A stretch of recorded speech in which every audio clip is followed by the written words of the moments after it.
मुजफ्फरनगर जिले के एक निजी बैंकेट हॉल में वीर शिरोमणि महाराणा प्रताप की जयंती समारोह आयोजित हुआ। जयंती समारोह में पहुंचे उत्तर प्रदेश के योगी सरकार में लोक निर्माण विभाग के राज्य मंत्री कुंवर ब्रजेश सिंह ने महाराणा प्रताप के चित्र पर पुष्पांजलि अर्पित की और श्रद्धांजलि दी।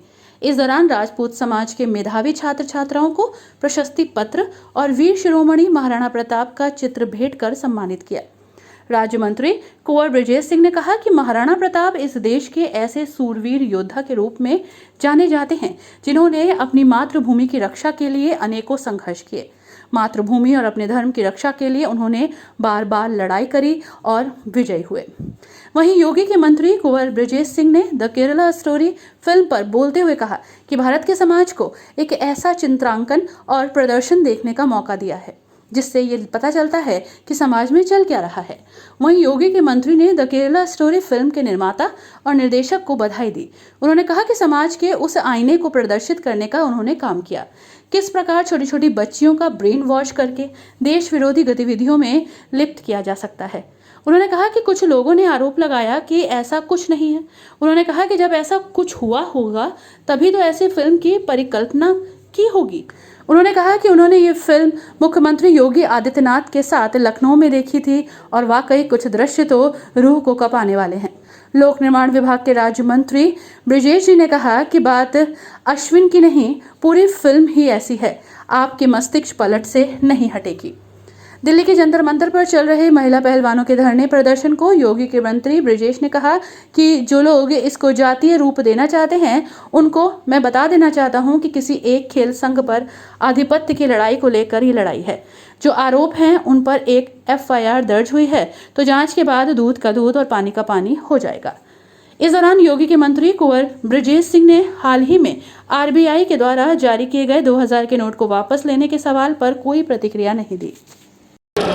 मुजफ्फरनगर जनपद के क्षत्रिय समाज के द्वारा आज मुजफ्फरनगर में महाराणा प्रताप जयंती का आयोजन किया गया है। महाराणा प्रताप इस देश के एक ऐसे शूरवीर योद्धा के रूप में उनका नाम लिया जाता है जिन्होंने अपनी मातृभूमि की रक्षा करने के लिए अपने जीवन में अनेकों संघर्षों का सामना किया, लेकिन मातृभूमि और अपने धर्म की रक्षा करने के लिए उन्होंने बार बार लड़ाइयों को लड़ा और विजय हुए। और उनका जीवन और उनकी जीवनी हमें इस बात की शिक्षा देती है कि समय कैसा भी आए, अपने संघर्ष और अपने ध्येय पथ से हम विचलित ना हो तो एक दिन सफलता जरूर मिलती है। एक बहुत ही तपस्वी निर्माता ने भारत के समाज को एक ऐसा चित्रांकन और ऐसा प्रदर्शन देखने का मौका दिया है जिससे ये पता लगता है कि समाज में चल क्या रहा है। और मैं तो बधाई देता हूँ निर्माता निर्देशक दोनों लोगों को कि जिन्होंने उस समाज के उस आईने को प्रदर्शित करने का काम किया है कि किस प्रकार छोटी छोटी बच्चियों का ब्रेन वॉश करके और किस प्रकार देश विरोधी गतिविधियों में लिप्त किया जा सकता है। कुछ लोगों ने आरोप लगाया है कि ये ऐसा नहीं है। मैं कहता हूं कि ऐसा नहीं है, लेकिन फिर भी जब कुछ हुआ होगा तभी एक ऐसी फिल्म की परिकल्पना निर्माण की किसी निर्देशक के मन में आती है। और मैं तो आप सबके माध्यम से ये आग्रह करता हूं अपनी आयु के और सभी अभिभावकों से कि जो वयस्क बच्चियां हैं, जो बच्चे वयस्क हो चुके हैं, उन सब के साथ इस फिल्म को ज़रूर देखना चाहिए। मैंने माननीय मुख्यमंत्री जी ने अपनी पूरी कैबिनेट के साथ और सैकड़ों बच्चियों के साथ, सैकड़ों अपने मातृ संगठन की नारी शक्ति के साथ इस फिल्म को हमने लखनऊ में देखा था और वास्तव में एक अद्भुत फिल्म बनी है। उसका जो फिल्मांकन में जो दृश्य दिखाए गए हैं वो रूह कंपाने वाले दृश्य हैं। और देश विरोधी गतिविधियों में कोई बालक भारत भूमि पर जन्म लेने वाला ना लगे, एक अच्छा चित्रांकन उस फिल्म का है। उस फिल्म में आपको अच्छी चीज़ क्या लगी? नहीं, बात सीन की नहीं है। सीन तो आपके मन मस्तिष्क में क्षणिक रहता है। वो पूरी पिक्चर ऐसी है जो प्रारंभ से होकर के अंत तक उसकी कोई ऐसी घटना नहीं है जो किसी के मस्तिष्क पटल से हटे। बड़ा मसला चल रहा है। जंतर मंतर पर पिछले कई महीनों से धरना चल रहा है, कहीं ना कहीं उसे जातीय रूप दिया जा रहा है। देखिए, जो लोग जातीय रूप देना चाहते हैं उनको बताना चाहता हूँ कि किसी एक खेल संघ पर आधिपत्य की लड़ाई को लेकर ये लड़ाई है। और जो आरोप हैं उन आरोपों पर जब एक FIR दर्ज हुई है तो उसमें दूध का दूध और पानी का पानी होकर के सामने आ जाएगा। लेकिन राजनीतिक स्तर पर कभी इतना नीचे नहीं जाना चाहिए कि हम किसी का चरित्र हनन करें।